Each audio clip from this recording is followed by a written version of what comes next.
తండ్రి కుమారుని చావాలని శిక్షిస్తాడా? లేదే. వాడు బాగుండాలని, వాని జీవితం బాగుండాలని, వాడు వాని భార్య పిల్లలు చక్కగా ఉండాలని, ఆశీర్వాదకరంగా ఉండాలని కోరుకునే శిక్షిస్తూ ఉంటాడు, గట్టిగా మాట్లాడుతూ ఉంటాడు. దేవుడు కూడా అంతే. ఆయన ప్రేమిస్తూనే కోపిస్తున్నాడు, కోపిస్తూనే ప్రేమిస్తున్నాడు. యెషయా గ్రంథంలో ఈ మాట రాయబడింది, నిమిషం మాత్రం నిన్ను విడిచితిని, గొప్ప వాత్సల్యంతో నిన్ను సమకూర్చేదను. ఒక నిమిషం ఎందుకు విడిచిపెట్టాడు?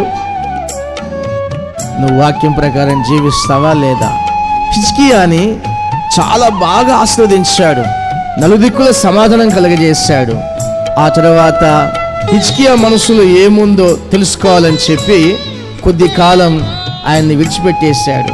2 దినవృత్తాంతములు 32వ అధ్యాయం 31వ వాక్యంలో ఈ వాక్యం రాయబడింది. హిజ్కియాని తన మనస్సులో ఏముందో తెలుసుకోవాలని విడిచిపెట్టినందువల్ల అతను మనస్సున గర్వించి చేయకూడని పని చేసేసాడు. అందువల్ల అతనికి రోగం వచ్చింది.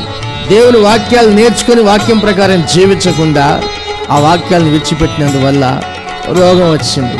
రోగం రాగానే ప్రవక్త అతని దగ్గరికి వచ్చి చెప్పిన వాక్యాన్ని బట్టి ఆ వాక్యానికి లోబడి, దేవుడా నన్ను క్షమించు అని చెప్పి తన గర్వాన్ని విడిచిపెట్టేసి ప్రార్థన చేసినందువల్ల దేవుడు అతన్ని మళ్ళీ 15 సంవత్సరాలు ఆయుస్సు పొడిగించి బతికించినట్లుగా వాక్య భాగాల్లో మనకు కనిపిస్తారు.